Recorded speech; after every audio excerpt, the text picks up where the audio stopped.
In the soft twilight of Chinese history, few moments shine as clearly as that January morning in 960, when Zhao Kuangyin's soldiers draped a yellow robe across his shoulders, proclaiming him emperor.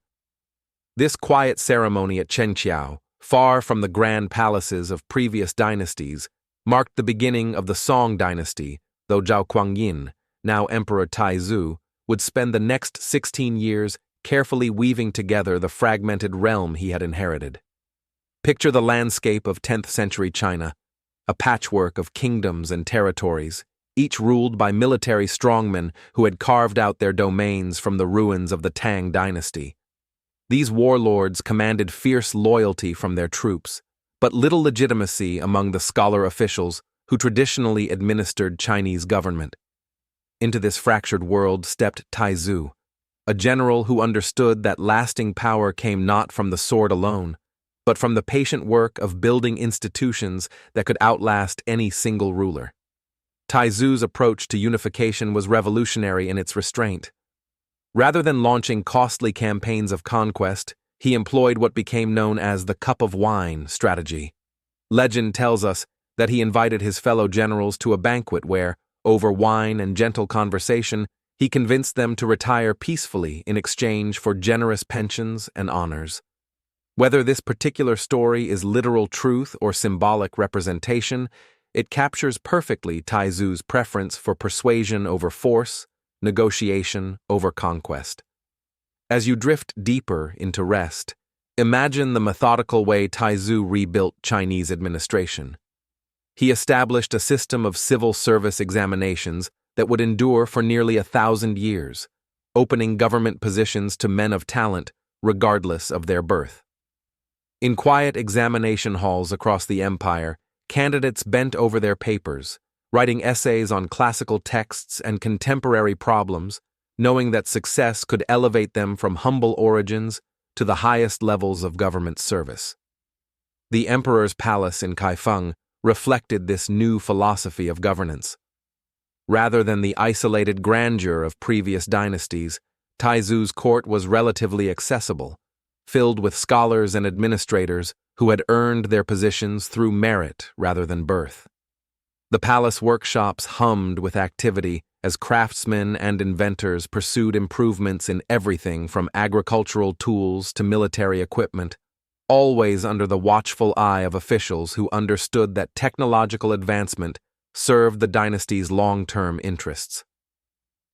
One of Taizu's most significant innovations was his treatment of conquered territories.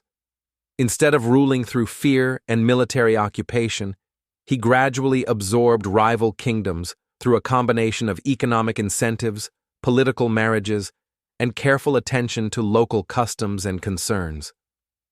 When the wealthy kingdom of Shu fell to Song forces in 965, its people were surprised to find their new rulers more interested in preserving trade routes than imposing new taxes. The prosperity that followed became a model for subsequent conquests. The emperor's personal library grew to contain over 80,000 volumes, reflecting the Song commitment to learning and scholarship. Taizu himself, though a military man by training, spent hours each day reading and discussing policy with his advisors. This was not mere royal posturing. The emperor genuinely believed that effective governance required constant learning and adaptation. His example encouraged the growth of a scholarly bureaucracy that would become the backbone of Song administration. In the countryside, Taizu's policies brought unprecedented stability to Chinese farmers. New irrigation projects increased agricultural productivity, while improved roads and canals facilitated trade between regions. The introduction of new rice varieties from Southeast Asia allowed farmers to harvest 2 crops per year in many areas, supporting population growth that would characterize the entire Song period. Villages that had been devastated by decades of warfare began to rebuild, their markets once again filled with the produce and crafts that formed the foundation of Chinese prosperity. The Song military, despite its founder's military background, reflected the dynasty's emphasis on defense over aggression. Taizu created a professional army based on permanent service rather than feudal obligations, but he deliberately kept military commanders subordinate to civilian officials. This arrangement, while sometimes limiting military effectiveness, prevented the military coups that had plagued previous dynasties and ensured that resources could be directed toward economic development rather than constant warfare. As Emperor Taizu's reign progressed, foreign observers began to take notice of the changing character of Chinese civilization. Diplomatic missions from Korea, Japan, and Southeast Asian kingdoms reported a realm increasingly focused on commerce, learning, and technological innovation. The emperor's court welcomed foreign merchants and scholars, creating an atmosphere of cosmopolitan exchange that would define the Song approach to international relations. When Taizu died in 976, he left behind a realm transformed from the war-torn landscape he had inherited. His brother, who became Emperor Taizong, continued the careful work of consolidation, completing the unification process that would create the foundation for 3 centuries of Song rule. The transition itself demonstrated the stability Taizu had built power past peacefully, without the succession crises that had marked earlier dynasties. The northern Song capital of Kaifeng emerged during this period as one of the world's great cities. Its population swelled past 500,000, making it larger than any European city of the time. The streets bustled with merchants, scholars, and craftsmen from across Asia, while the imperial workshops produced goods of such quality that they became prized across the known world. Yet for all its grandeur, Kaifeng retained the practical, scholarly character that Taizu had established a city where learning was valued above display, and where innovation served the common good rather than imperial vanity. As we drift deeper into the Song story, we encounter the dynasty's golden morning period when Chinese civilization reached heights of prosperity and innovation that would not be equaled for centuries. Under emperors Zhenzong and Renzong, the careful foundations laid by the dynasty's founders blossomed into an age of unprecedented abundance, technological revolution, and cultural flowering. Picture the bustling streets of Kaifeng at dawn in the year 1020. The city stretches along the Grand Canal like a vast organism awakening to another day of commerce and learning. Merchants from the far reaches of Asia unload their wares at crowded docks, while the gentle sounds of woodblock printing presses echo from workshops where the world's first mass-produced books are taking shape. The air carries the mingled scents of exotic spices, fresh paper, and the coal smoke that heats the numerous foundries where innovations in metallurgy are transforming human civilization. Emperor Zhenzong, who ruled from 997 to 1022, presided over this transformation with the patient attention of a gardener tending a prized garden. His court became a magnet for scholars and inventors, creating an atmosphere where intellectual curiosity could flourish alongside practical innovation. The emperor himself was a poet and patron of learning, but he never lost sight of governance's practical requirements. His reign saw the completion of the civil service examination system that would produce China's administrative elite for the next millennium. The examination system deserves our particular attention as we rest in these quiet hours, for it represented a revolution in human organization as significant as any technological breakthrough. Imagine young men from across the empire converging on Kaifeng every 3 years, their heads filled with classical poetry, historical precedents, and contemporary policy proposals. In examination halls that could accommodate thousands of candidates, these men competed not through displays of wealth or military prowess, but through demonstrations of learning, analytical ability, and moral reasoning. The social implications of this system rippled through Chinese society like stones cast into still water. Families of modest means could see their sons rise to positions of great responsibility through dedication to learning. Libraries and schools proliferated as communities recognized education as the path to advancement. The scholar gradually replaced the warrior as the ideal of Chinese manhood. creating a cultural shift that would influence East Asian civilization for centuries to come. Technology during this period advanced with remarkable speed and diversity. The Song workshops perfected the compass, transforming navigation and opening new possibilities for maritime trade. They developed movable type printing, allowing for the rapid production of books that made knowledge accessible to unprecedented numbers of people. Their metallurgists created stronger steels and more efficient furnaces, while their engineers designed water-powered machinery that increased productivity across numerous industries. Perhaps most revolutionary was the development of paper money, which first appeared in Sichuan province around 1024. As you settle deeper into rest, consider this quiet revolution.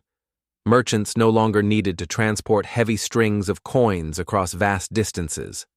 Instead, they could deposit their wealth with government agencies and receive paper certificates that were honored throughout the empire. This innovation facilitated trade on a scale previously impossible, connecting distant regions in webs of commercial exchange that enriched the entire realm. The prosperity of this period supported remarkable demographic growth.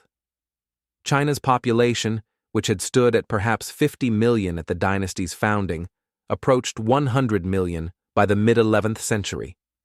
This growth was not merely numerical, it represented improving living standards for ordinary people. New crops from Southeast Asia increased agricultural productivity, while improved transportation networks ensured that local famines could be relieved by grain shipments from surplus regions. Cities during this period took on characters distinct from anything seen before in human history. Kaifeng's streets never truly slept, as night markets catered to shift workers in the city's numerous industries. Restaurants offered cuisines from across Asia, while tea houses provided gathering places where merchants, scholars, and artisans could exchange ideas along with commercial intelligence. The city's numerous temples and academies created spaces for contemplation and learning that balanced the commercial energy of the markets and workshops. Emperor Renzong, whose reign from 1022 to 1063 marked the apex of Song prosperity, embodied the dynasty's ideals of scholarly governance and benevolent rule. His court attracted the finest minds of the age, including the great historian Sima Guang and the reformer Wang Anshi, whose debates over policy would shape Chinese political thought for centuries. The emperor himself was known for his careful attention to the welfare of common people, personally reviewing legal cases and ensuring that government policies served the broader population rather than merely the elite. The Song approach to international relations during this period reflected the dynasty's overall character. Rather than seeking expansion through conquest, Song diplomats negotiated trade agreements and tributary relationships that brought foreign goods and ideas into China while projecting Chinese cultural influence abroad. The famous Chanyuan covenant with the Liao dynasty established a border arrangement that would keep peace for over a century, demonstrating that diplomatic skill could achieve what military force often could not. Art and literature flourished in this atmosphere of prosperity and learning. Song painters developed landscape, techniques that captured the essence of natural beauty with unprecedented subtlety, while poets created verses that balanced intellectual sophistication with emotional depth. The period's architecture, visible today in surviving temples and pagodas, combined structural innovation with aesthetic refinement that reflected the dynasty's broader values. As this golden age reached its height, few could foresee the challenges that lay ahead.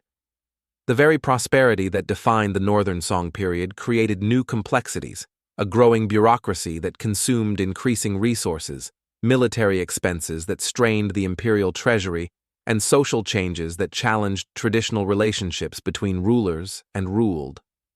Yet for now, in this peaceful moment of historical contemplation, we can appreciate an age when human civilization achieved a remarkable balance between material prosperity and intellectual advancement, when the tools of progress served the cause of human flourishing rather than merely the ambitions of rulers. As we continue our gentle journey through song history, we arrive at a period when human creativity seemed to flow like a great river in spring flood. The later years of the Northern Song witnessed an explosion of innovation and cultural achievement that would influence world civilization for centuries to come. This was the age of Su Dongpo and Shen Kuo, of Neo-Confucian philosophy and revolutionary technology, when the patient accumulation of knowledge suddenly flowered into transformative breakthroughs. Let your mind drift to the imperial capital in the year 1080, during the reign of Emperor Shenzong. The city has grown beyond all previous imagining, its population now exceeding 1 million souls, making it the largest city on Earth. The Grand Canal brings a constant stream of goods from the fertile south, while the imperial workshops hum with activity as craftsmen and inventors push the boundaries of human capability. In quiet academies throughout the city, scholars engage in debates that will reshape philosophy, while in bustling markets, innovations in commerce and finance create new possibilities for human prosperity. The towering figure of Shen Kuo emerges from this period like a mountain peak catching the first light of dawn. A polymath whose interests spanned astronomy, mathematics, geology, medicine, and engineering, Shen Kuo embodied the Song spirit of systematic inquiry and practical application. His great work, Dream Pool Essays, contains observations and insights that would not be matched in the West for centuries. He correctly explained the formation of river deltas, described the magnetic declination of the compass, and developed theories of lunar eclipse that demonstrated sophisticated understanding of celestial mechanics. Picture Shen Kuo in his study, surrounded by astronomical instruments, botanical specimens, and mechanical devices of his own design. His approach to knowledge was thoroughly modern. He insisted on careful observation, systematic experimentation, and logical reasoning rather than mere acceptance of ancient authority. When he studied the compass, he didn't simply record its use for navigation. He investigated why it worked, documenting the phenomenon of magnetic declination and developing theories about the Earth's magnetic field that wouldn't be fully understood in Europe until the 17th century. The literary arts during this period achieved a refinement that has never been surpassed in Chinese culture. Su Dongpo, known also as Su Shi, created poetry and prose that combined intellectual depth with emotional resonance, philosophical insight with human warmth. His works reflect the song ideal of the scholar gentleman learned but not pedantic, cultured but not removed from ordinary human concerns. Reading his poetry today, we can still feel the gentle melancholy of autumn evenings, the joy of friendship over wine, and the deep satisfaction that comes from contemplating the natural world with both scientific curiosity and aesthetic appreciation. As you settle deeper into rest, imagine the quiet revolution taking place in song workshops and laboratories. Craftsmen perfected the production of porcelain, creating ceramics so fine that they became treasured across Asia and beyond. Their pure white surfaces and delicate decorations represented technical mastery that would not be equaled elsewhere for centuries. Metallurgists developed new alloys and forging techniques, while engineers created water-powered machinery that increased productivity in textiles, grain processing, and metalworking. The Song period witnessed humanity's first experiments with mechanical clocks, devices that would eventually transform human understanding of time itself. The great clockmaker Su Song created an astronomical clock tower in Kaifeng that combined timekeeping with celestial observation, its complex gears and escapement mechanisms representing technological sophistication that wouldn't appear in Europe for another 3 centuries. This remarkable device stood over 30 feet tall and incorporated features that demonstrate the Song genius for combining practical utility with scientific precision. Agricultural innovation during this period supported the dynasty's growing population and urban centers.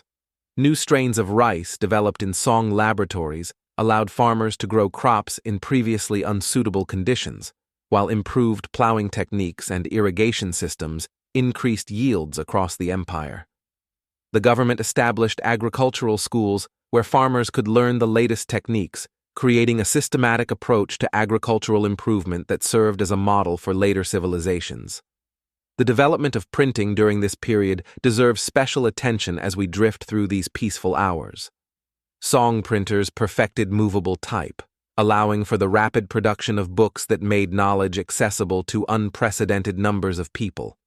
Government printing offices produced classical texts, technical manuals, and contemporary works in quantities that would have been unimaginable just decades earlier.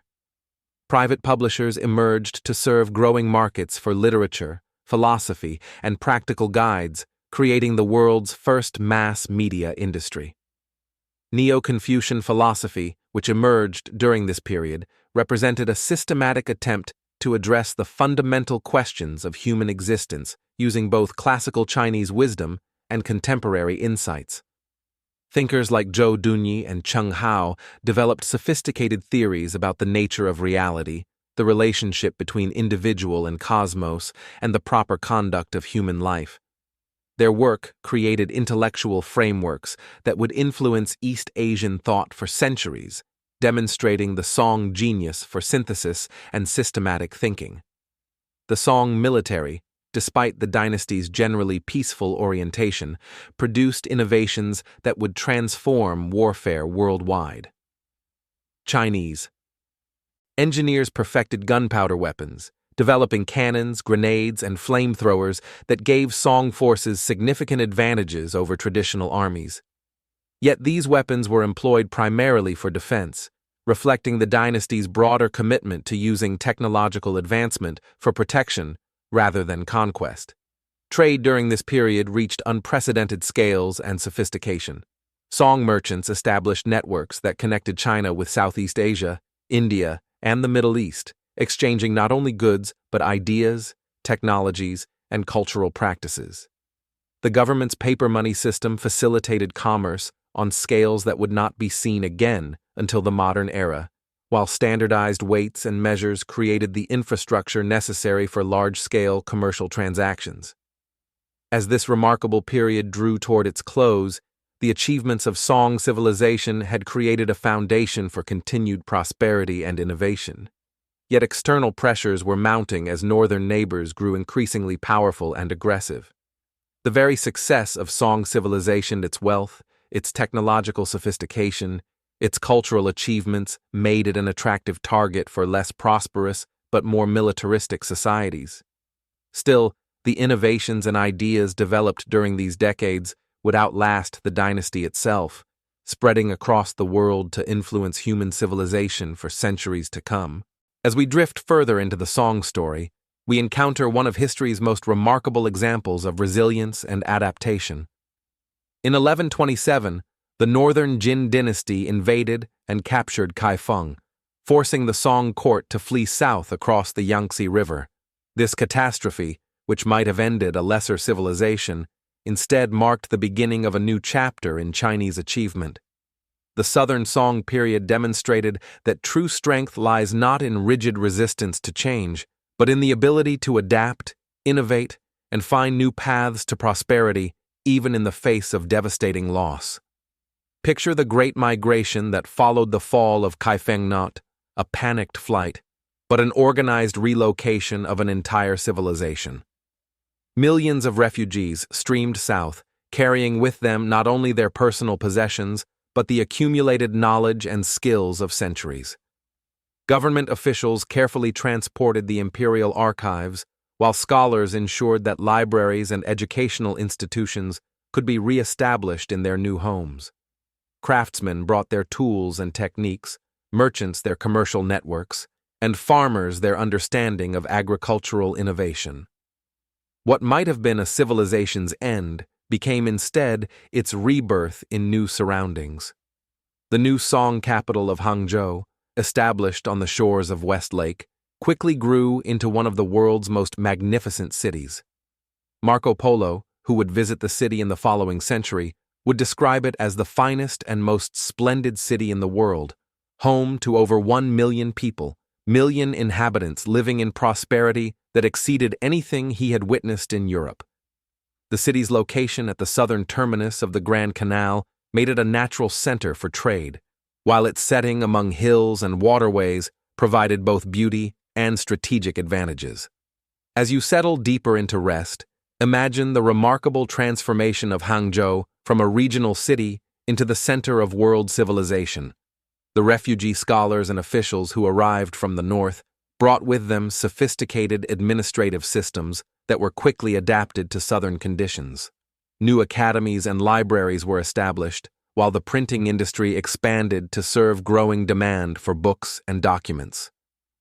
The city's workshops produced goods of such quality that they were prized across Asia, from the imperial court of Japan to the markets of Southeast Asia.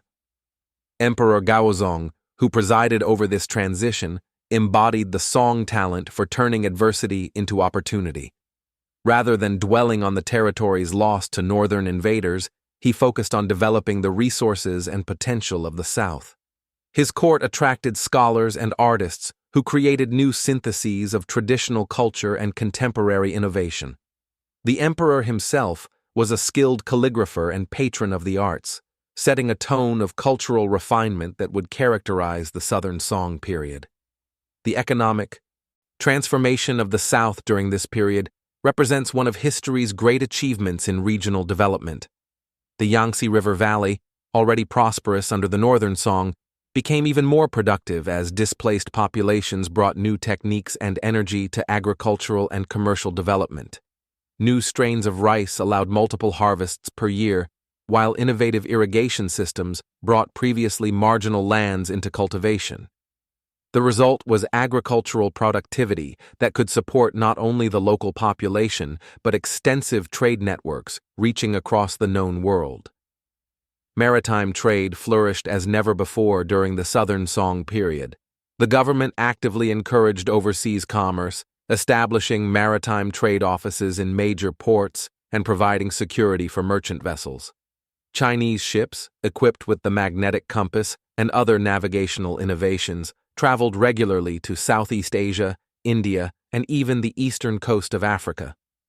These voyages brought exotic goods to Chinese markets while spreading Chinese technology, culture, and ideas throughout the Asian world. The development of paper money reached new sophistication during this period, as the government created increasingly complex financial instruments to facilitate long-distance trade. Merchants could deposit funds in one city and withdraw them in another, effectively creating the world's first international banking system. Letters of credit allowed for commercial transactions across vast distances, while government bonds provided mechanisms for financing large-scale projects. These innovations created economic possibilities that would not be equaled elsewhere for centuries. Philosophy and science continued to advance despite, or perhaps because of the challenges facing the dynasty. The great philosopher Su Shi synthesized centuries of Confucian thought into a comprehensive system that addressed questions of metaphysics, ethics, and political theory. His work created intellectual frameworks that would influence East Asian thought well into the modern era. Meanwhile, scientists and inventors continued their patient work of observation and experimentation, developing new understanding of natural phenomena and creating practical applications for their discoveries. The Song military during this period, while never matching the aggressive capabilities of their northern neighbors, developed sophisticated defensive strategies that allowed the dynasty to maintain independence for another century and a half. Coastal fortifications protected against seaborne invasion, while mountain passes were fortified to slow advancing armies. The government invested heavily in naval forces, creating fleets equipped with gunpowder weapons that could challenge any maritime power of the age. Cultural achievement during the Southern Song period equaled or exceeded that of earlier eras. Landscape painting reached new heights of subtlety and sophistication, with artists developing techniques for capturing the essence of natural beauty that continue to influence artists today. Poetry and literature flourished in the refined atmosphere of Hangzhou, while music and dance incorporated influences from across the Asian world. The emperor's court became a center of cultural synthesis where traditions from north and south, China and abroad, combined to create new forms of artistic expression. The period also witnessed remarkable innovations in urban planning and public works. Hangzhou was laid out with careful attention to both practical needs and aesthetic considerations, its streets and canals designed to facilitate commerce while preserving the natural beauty of the lakeside setting. Public works projects provided employment for refugees while creating infrastructure that would serve the city for centuries. The government established public granaries to ensure food security, public schools to maintain educational standards, and public hospitals to care for the sick and indigent. As the 12th century drew to a close, the Southern Song had achieved something remarkable. They had not merely survived the loss of their northern territories, but had created a new form of civilization that in many ways surpassed their earlier achievements. The dynasty's ability to adapt to changing circumstances while maintaining core values and institutions demonstrated a resilience that would become a defining characteristic of Chinese civilization. Yet new challenges were emerging on the horizon as the Mongol Confederation began its rise to power in the northern steppes. As we continue our peaceful journey through Song history, we arrive at a period when Chinese innovation reached heights that would not be surpassed for centuries. The later Southern Song era witnessed technological breakthroughs that would eventually transform human civilization worldwide, while Chinese influence spread across the Asian continent and beyond through networks of trade, diplomacy, and cultural exchange.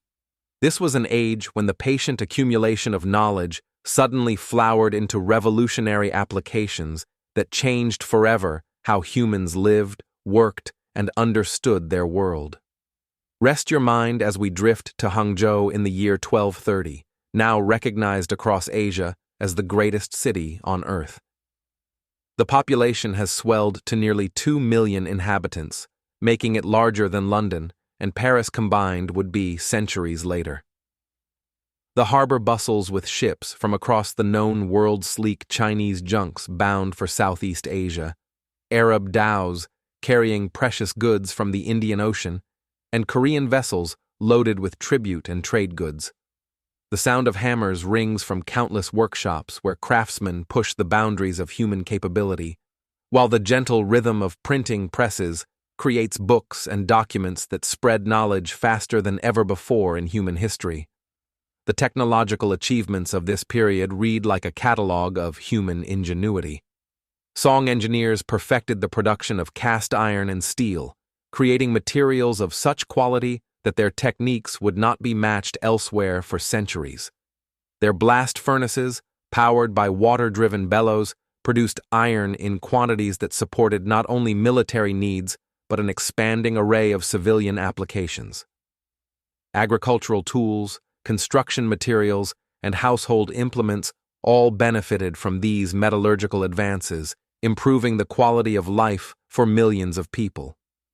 The development of gunpowder weapons during this period would ultimately revolutionize warfare worldwide. Song military engineers created increasingly sophisticated firearms, from simple fire lances that projected flames and projectiles to true cannons capable of breaching fortifications. The government established weapons factories that produced these devices in significant quantities, while military manuals detailed their construction and use. Yet in keeping with Song values, these weapons were employed primarily for defense, protecting the dynasty's borders rather than enabling territorial expansion. As you settle deeper into rest, consider the quiet revolution taking place in Song printing houses. The technology of movable type, perfected during this period, made possible the mass production of books at costs low enough for ordinary people to afford. Government printing offices produced classical texts, legal codes, and technical manuals, while private publishers served growing markets for literature, philosophy, and practical guides. The result was a dramatic increase in literacy and the spread of knowledge that created new possibilities for human development and social mobility. Maritime technology reached new heights during this period, as Chinese shipbuilders created vessels capable of long-distance voyages with unprecedented safety and capacity. The multi-masted junks of the Song period incorporated watertight compartments, sophisticated rudder systems, and navigational equipment that made possible regular trade voyages to Southeast Asia, India, and beyond. These ships carried not only goods, but ideas, technologies, and cultural influences that spread Chinese civilization throughout the Asian world. The magnetic compass, perfected by Song navigators, transformed maritime travel by allowing sailors to maintain accurate headings even when celestial navigation was impossible. This innovation, combined with detailed charts and sailing directions, made possible the expansion of trade networks that connected China with markets thousands of miles away. The economic implications were enormous, as goods that had once been luxury items became available to broader populations, while new products from distant lands enriched Chinese markets. Paper money during this period evolved into increasingly sophisticated financial instruments that facilitated commerce on unprecedented scales. The government issued currency backed by silver reserves, while private banks created letters of credit that allowed merchants to conduct business across vast distances without transporting heavy coins. These innovations created the foundation for commercial relationships that spanned continents, demonstrating the Song genius for developing practical solutions to complex problems. Scientific achievement during this period built upon centuries of careful observation and systematic inquiry. Song astronomers created star charts of remarkable accuracy, while their calculations of planetary movements exceeded anything produced elsewhere in the world. Medical researchers developed new treatments and diagnostic techniques, creating the world's first systematic approaches to public health. Their understanding of circulation, anatomy, and pharmacology provided foundations for medical practice that would influence healing arts for centuries to come. The period witnessed remarkable advances in mechanical engineering, as Song inventors created increasingly complex devices for both practical and entertainment purposes. Water-powered machinery reached new levels of sophistication with mills, textile equipment, and metallurgical devices that demonstrated masterful understanding of gear ratios, power transmission, and mechanical advantage. The famous mechanical clocks of this period incorporated escapement mechanisms and astronomical displays that represented the pinnacle of medieval technology. Agricultural innovation continued to support the dynasty's growing population and expanding economy. New varieties of crops, improved cultivation techniques, and sophisticated irrigation systems increased productivity to levels that would not be matched elsewhere for centuries. The government established agricultural colleges where farmers could learn the latest techniques, while official manuals distributed information about best practices throughout the empire. The result was food security that supported not only population growth, but the release of labor for industrial and commercial activities. The Song approach to international relations during this period reflected the dynasty's overall emphasis on cultural and commercial rather than military influence. Chinese goods, ideas, and technologies spread throughout Asia, not through conquest, but through the attractiveness of Chinese civilization itself. Foreign rulers sought Chinese advisors, merchants, and craftsmen, while their own people adopted Chinese innovations in everything from agriculture to architecture. This soft power influence created relationships that often proved more durable than those established through military force. Cultural exchange during this period flowed in multiple directions, as Chinese scholars and artists incorporated influences from across the known world. Islamic mathematical techniques enhanced Chinese computational abilities, while Indian philosophical concepts enriched Chinese thought. Buddhist art and architecture continued to evolve, incorporating elements from Central Asian and Southeast Asian traditions. The result was a cultural synthesis that demonstrated the Song talent for absorbing and transforming foreign influences while maintaining distinctly Chinese characteristics. The period's achievements in urban planning and public administration created models that would influence city development for centuries. Hangzhou's sophisticated water management systems, efficient transportation networks, and comprehensive public services demonstrated possibilities for urban life that exceeded anything available elsewhere in the world. The city's markets, schools, hospitals, and cultural institutions created a quality of life that attracted visitors from across Asia, many of whom returned home with Song innovations and ideas. As this remarkable period of technological and cultural achievement continued, few could foresee the storms gathering on the horizon. The Mongol Confederation, unified under Genghis Khan, was beginning its expansion that would eventually challenge every settled civilization in Eurasia. Yet the innovations and achievements of the Song period had created a foundation of knowledge and capability that would outlast the dynasty itself, spreading across the world to influence human development for centuries to come.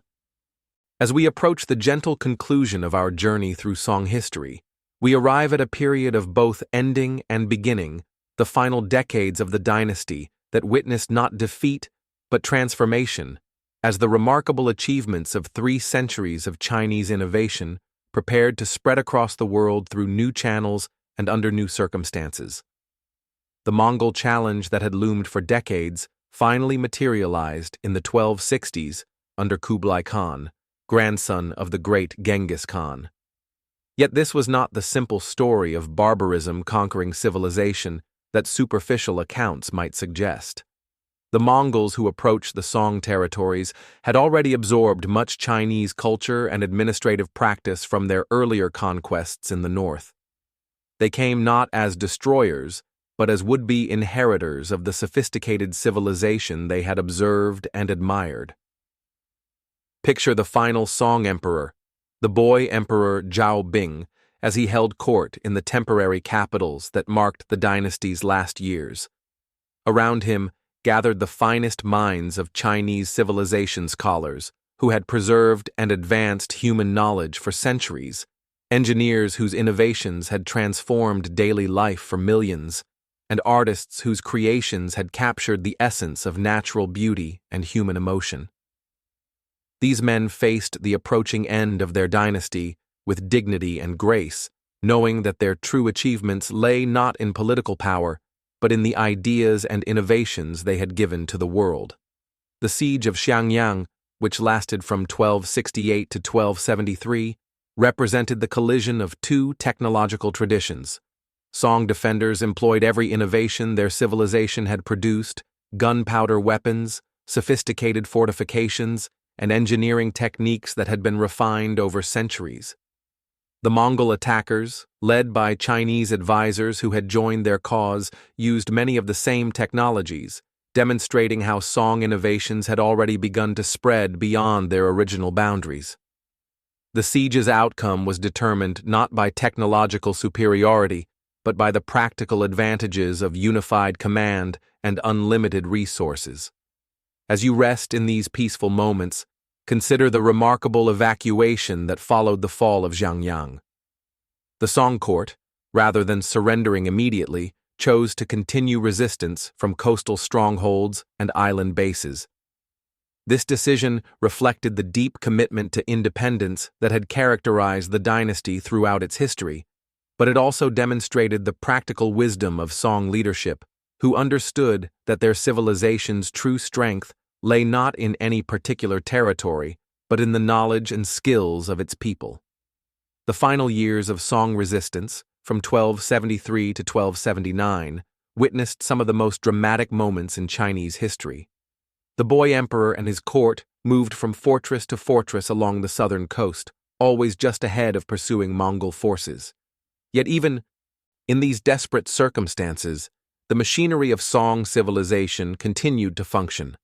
Scholars continued their research and writing, craftsmen produced goods of the highest quality, and administrators maintained the complex systems that had governed Chinese society for centuries. The naval battle of Yamen in 1279 marked the formal end of Song rule, as the last remnants of the imperial fleet were destroyed by Mongol forces.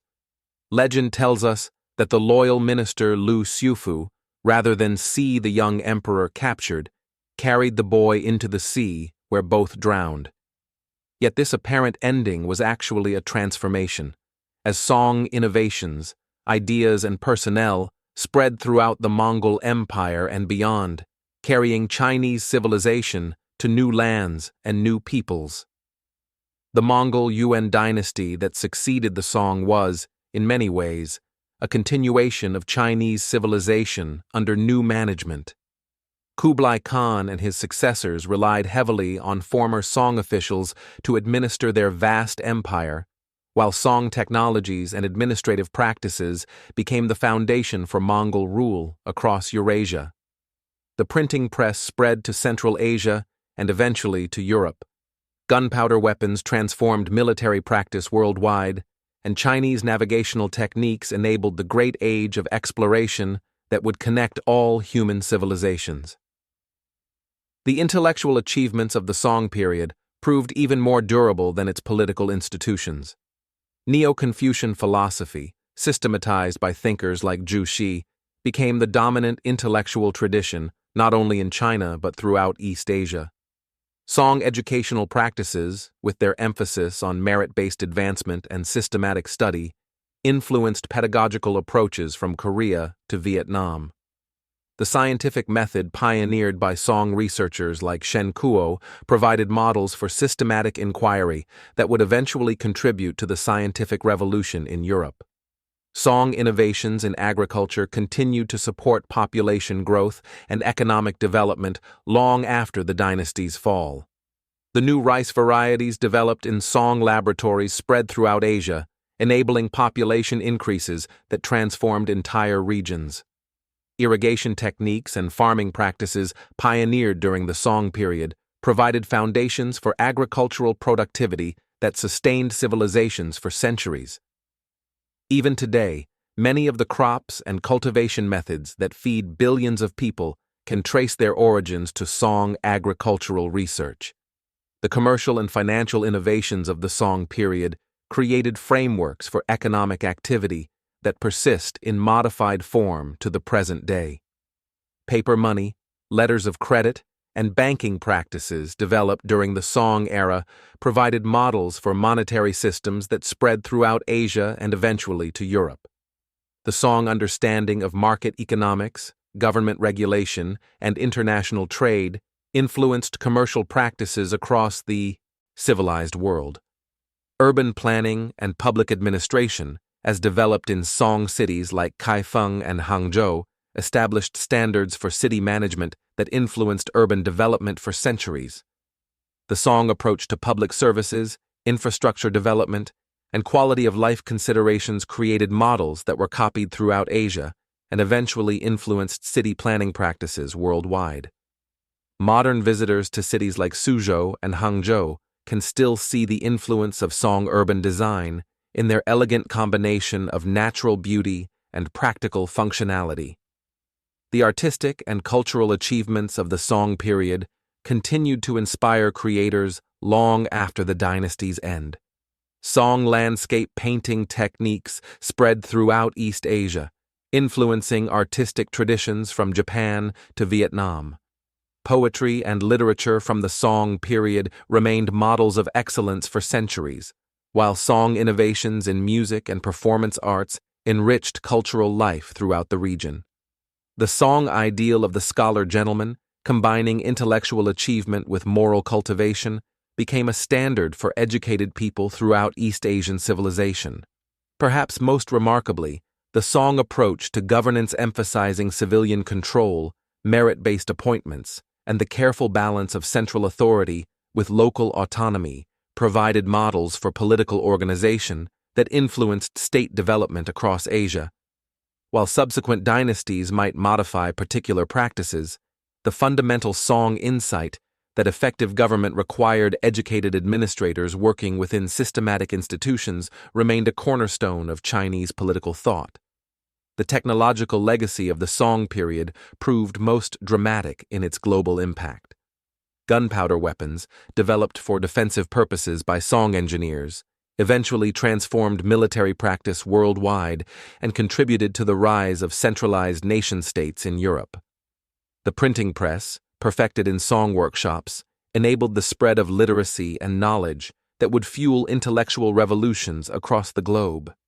The magnetic compass, refined by Song navigators, made possible the age of exploration that would connect all human civilizations for the first time in history.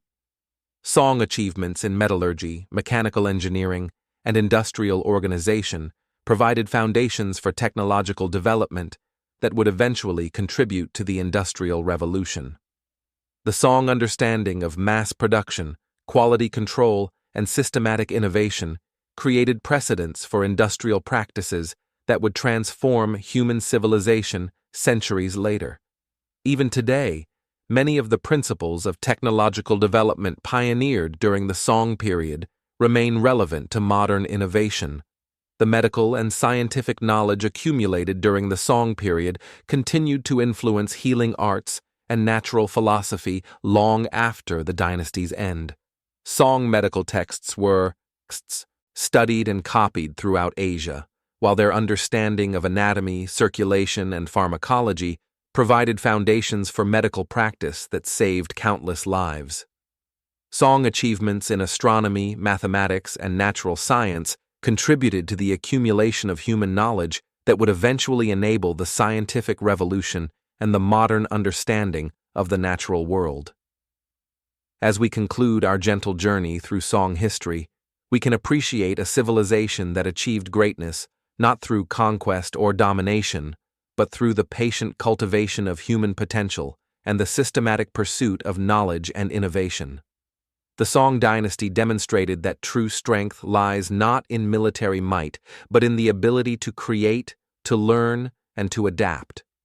Their legacy reminds us that the greatest achievements of human civilization come not from the ambitions of rulers, but from the collective efforts of ordinary people seeking to improve their world through wisdom, creativity, and mutual cooperation. Rest now, and let the gentle example of Song civilization inspire dreams of human potential realized through learning, innovation, and the peaceful arts of civilization. In their story, we find not just historical curiosity, but enduring lessons about the paths to human flourishing and the possibilities that emerge when societies choose knowledge over ignorance, cooperation over conflict, and the patient work of building better lives for all their people. The Song dynasty may have ended in 1279, but its spirit lives on in every act of learning, every technological innovation, and every effort to create more just and prosperous societies. Their legacy flows through history like a great river, nourishing human civilization wherever it touches, reminding us that the greatest victories are won not on battlefields, but in laboratories, schools, and workshops, where patient people work to make tomorrow better than today. Sleep peacefully, knowing that the gentle wisdom of the Song continues to illuminate the path toward human flourishing, and that their example of what civilization can achieve through knowledge, innovation, and the careful cultivation of human potential remains as relevant today as it was 8 centuries ago. Close your eyes and imagine yourself floating above the ancient Chinese landscape in the year 960 CE. Below you stretches a realm recovering from decades of division and strife. The great Tang dynasty has fallen, leaving behind a patchwork of warring kingdoms known as the 5 Dynasties and 10 Kingdoms period. Yet from this chaos emerges a military commander named Zhao Kuang-yin, who will soon be known to history as Emperor Taizu, the founder of a dynasty that will usher in an age of unprecedented prosperity, innovation, and cultural flowering. The Song dynasty, lasting from 960 to 1279 CE, represents what many historians consider the pinnacle of Chinese civilization. This was an era when the population swelled to over 100 million people, when cities grew to sizes not seen again until the Industrial Age, and when innovations flowed like water from a mountain spring. It was during the Song that humanity first witnessed the printing press, paper money, the magnetic compass, and gunpowder weapons inventions that would eventually reshape the entire world. As we drift through this narrative together, you'll discover a civilization that valued learning above warfare, commerce above conquest, and innovation above tradition. The Song Dynasty was unique among Chinese dynasties for its relative pacifism, its embrace of meritocracy through civil service examinations, and its remarkable tolerance for intellectual diversity. While other dynasties expanded through military might, the Song grew rich through trade, technology, and the careful cultivation of human potential. Picture the capital city of Kaifeng at its height, a metropolis of over 1 million souls, where merchants from across Asia gathered in bustling markets that never slept. Imagine the gentle sound of woodblock printing presses producing books by the thousands, making knowledge accessible to common people for the first time in human history. Envision scholars in quiet academies debating philosophy and science, their discussions laying the groundwork for centuries of intellectual advancement. The Song period divides naturally into two phases. The Northern Song from 960 to 1127, centered in Kaifeng, and the Southern Song from 1127 to 1279, based in Hangzhou after retreating south under pressure from northern invaders. Yet this apparent weakness masked incredible resilience and adaptability. When forced to abandon the north, the Song simply rebuilt their civilization in the south, creating new centers of learning and commerce that continued to flourish for another century and a half.